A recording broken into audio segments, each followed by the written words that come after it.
জনাব মুন্নী সাহা, সাংবাদিক ও তার স্বামী কবির হোসেন তাপস, স্বত্বাধিকারী MS প্রমোশনাল, ঢাকার বিরুদ্ধে নিজ ব্যাংক হিসাবে 134 কোটি টাকা অস্বাভাবিক লেনদেন সহ গাতোয়ায় বহির্ভূত সম্পদ অর্জনের অভিযোগের প্রেক্ষিতে অনুসন্ধানের সিদ্ধান্ত গৃহীত হয়েছে। সুলাইমান হক জোয়ারদার, সাবেক সংসদ সদস্য, চুয়াডাঙ্গা 1 ও সভাপতি, চুয়াডাঙ্গা জেলা আওয়ামী লীগ, ক্ষমতার অপব্যবহার করে ঘুষ ও দুর্নীতির মাধ্যমে অর্জিত অপরাধলব্ধ 7,55,00,000 টাকা গাতোয়ায় বহির্ভূত সম্পদ বুক দখলে রেখে এবং 15,71,00,000 টাকারও বেশি টাকা বিভিন্ন ব্যাংক হিসাবে হস্তান্তর করে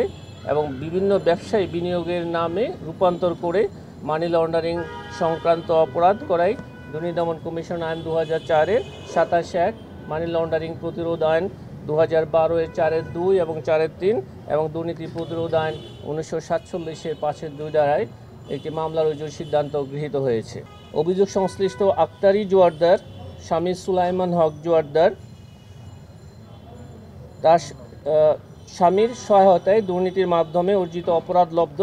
4,05,00,000 টাকারও বেশি গাতোয়ায় বহির্ভূত সম্পদ অর্জন এবং 7,60,00,000 টাকারও বেশি টাকা বিভিন্ন ব্যাংক হিসাবে হস্তান্তর করে এবং বিভিন্ন ব্যবসায়ী বিনিয়োগের নামে রূপান্তর করে মানি লন্ডারিং সংক্রান্ত অপরাধ করায়